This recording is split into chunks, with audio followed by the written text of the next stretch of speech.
Samedi 6 novembre 2021, mesdames et messieurs, bonjour, il est 6h30 et vous regardez RTI 1.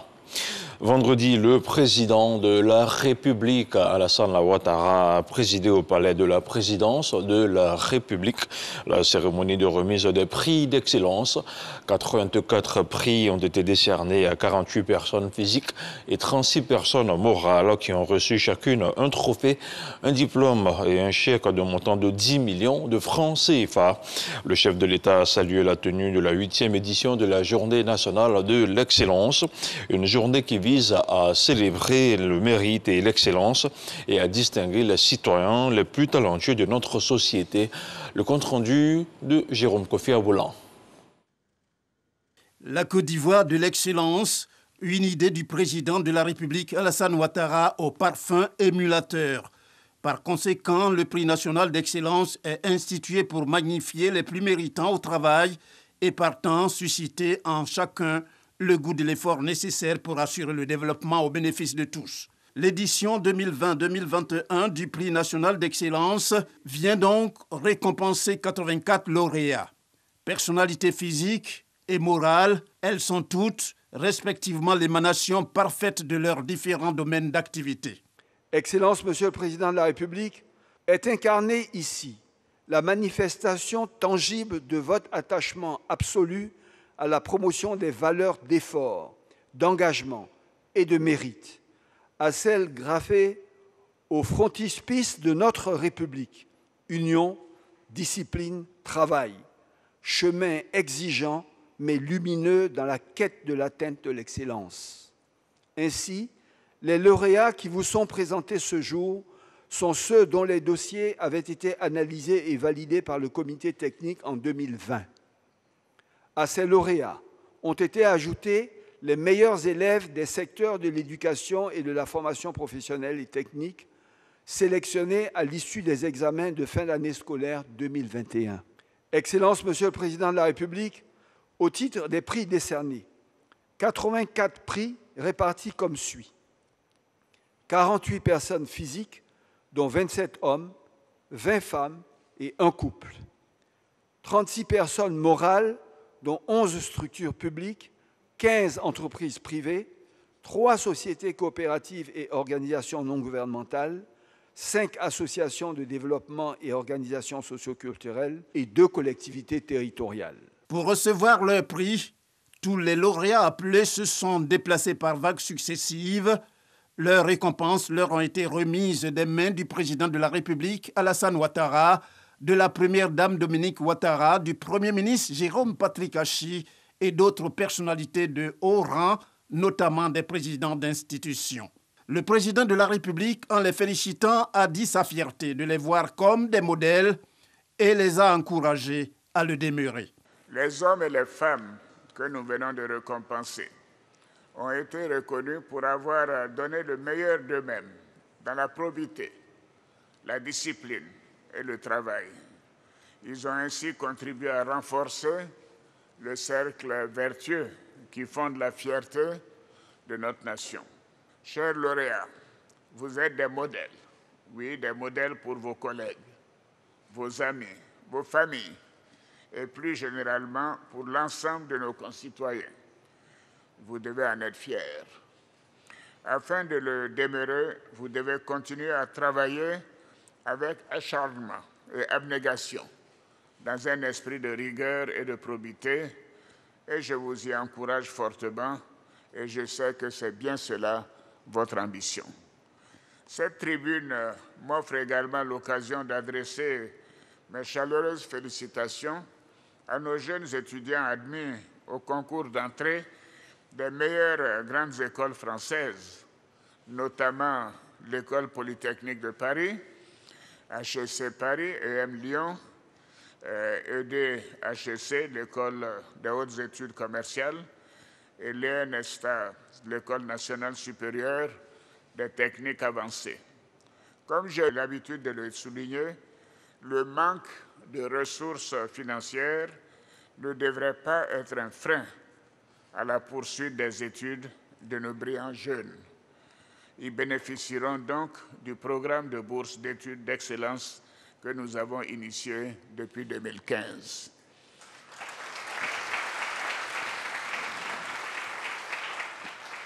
Je profite de l'occasion pour exhorter notre jeunesse et toutes les forces vives de notre nation à promouvoir l'excellence et à hisser encore plus haut le drapeau de la Côte d'Ivoire. Notre ambition commune demeure la construction d'une Côte d'Ivoire moderne, solidaire, prospère et respectée dans le monde pour la stabilité de ses institutions, ses performances économiques, ses progrès sociaux et pour la qualité de ses ressources humaines.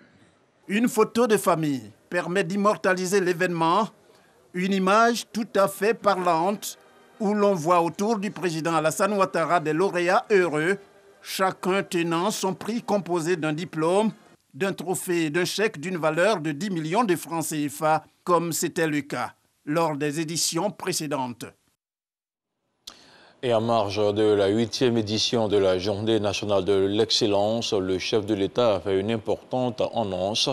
Alassane Ouattara a annoncé la création du prix de la bonne gouvernance et de la lutte contre la corruption. On l'écoute. Après les importants progrès réalisés dans tous les domaines de la vie socio-économique de notre pays depuis 2011, nous devons promouvoir davantage la culture de la bonne gouvernance et la transparence dans la gestion des affaires publiques pour le bien-être de nos populations.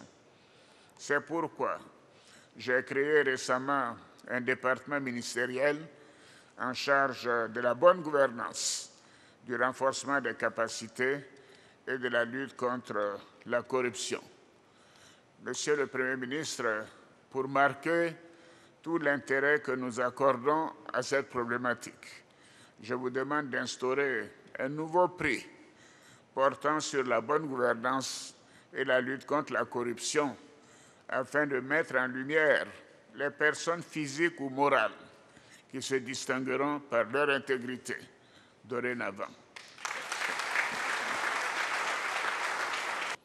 Autre chose, à présent, le Premier ministre Patrick Kachi a procédé hier vendredi à Tekoubé à la remise de clés à plus de 2000 souscripteurs des projets de logement Laguna City de Lokodjo et cité les orchidées de Koumassi du groupe immobilier marocain à Doha. Pour le chef du gouvernement, l'accès à des logements décents pour les populations, notamment celles issues de couches moyennes et modestes, constitue une préoccupation constante du président de la République Alassane Ouattara et demeure une priorité pour le gouvernement. À cet effet, un programme présidentiel de logement socio-économique a été conçu en vue de contribuer à la résorption du déficit de logement en Côte d'Ivoire. Le recensement général de la population et de l'habitat RGPH 2021 va démarrer lundi prochain. Après les dispositions techniques et structurelles, l'heure est à présent à la sensibilisation des populations pour la réussite de l'opération. Vendredi, la ministre du Plan et du Développement a rencontré les guides religieux, la société civile et les représentants des organisations féminines. Nialé Kaba les a mis en mission pour mobiliser toutes les couches de la population. Le reportage de Théodore Zouzou est commenté par Franck Kodio. Le recensement général de la population et de l'habitat 2021. La mobilisation de tous est souhaitée pour le succès de cette opération. Guides religieux, membres de la société civile sont donc mis à contribution pour la sensibilisation des populations. À cette rencontre avec la ministre du Plan et du Développement, ils reçoivent des informations. Nous la rassurons. Tous les religieux qui sont ici seront engagés. Ils le feront dans leur sermon, dans leur homélie, dans leur prêche, pour dire à la population la nécessité de se recenser afin que l'État puisse prendre nos besoins en compte. Les populations n'ont pas besoin de se déplacer pour aller dans un centre pour se faire recenser. C'est les agents qui viennent et c'est à domicile que les informations sont prises. Il faut le dire, les pièces ne sont pas exigées, mais nous recherchons des informations correctes auprès de la population. Il vaut mieux produire une pièce qui va nous permettre de prendre les informations. Connaître le nombre exact d'habitants sur le sol ivoirien en vue d'une meilleure planification des projets de développement. Les partenaires techniques et financiers réitèrent leur engagement. Nous avons mobilisé des experts au niveau des sièges et au niveau de la sous-région pour accompagner vraiment ce processus. Et nous avons également accompagné le gouvernement dans tout le processus de mobilisation des ressources.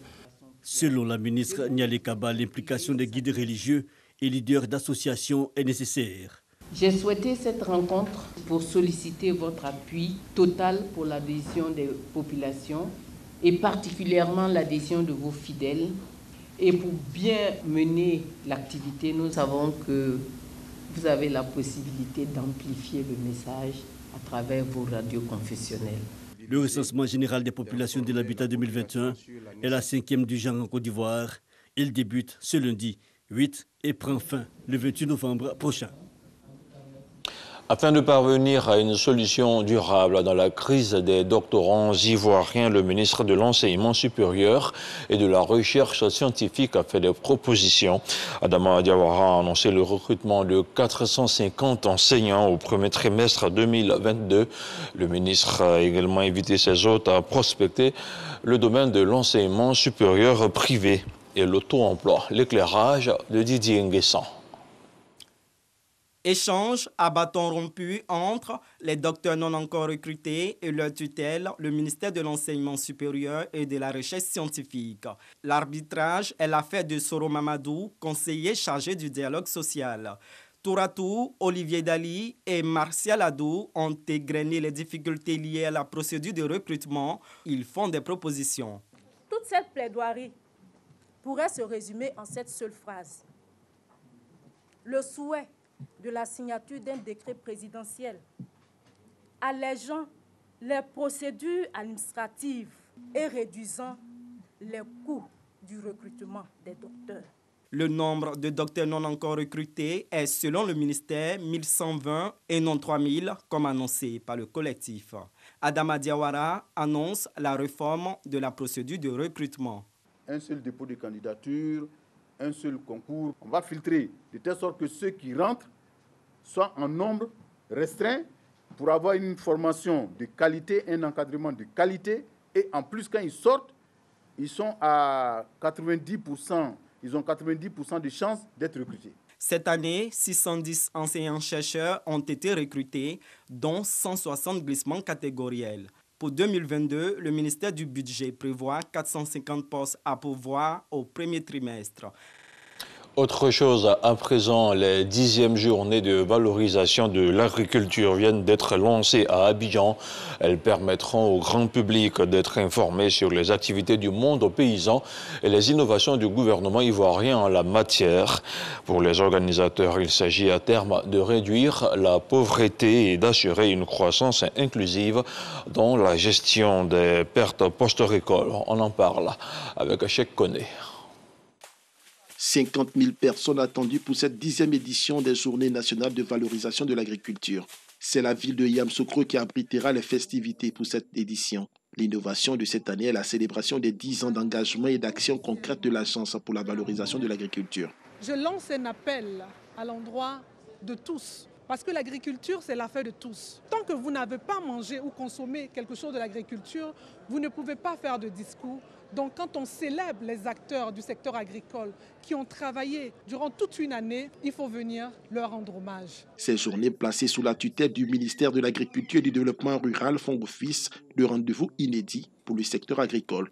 Le ministère de l'Agriculture accompagne toutes les structures qui œuvrent dans la valorisation des filières pour qu'on puisse ensemble déceler les défis nouveaux et voir les orientations qu'on peut donner à ces différents défis. Donc c'est avec l'ensemble des acteurs que nous allons trouver les solutions à tous ces défis. La 10e édition se tiendra du 24 au 28 novembre 2021 dans la ville de Yamoussoukro.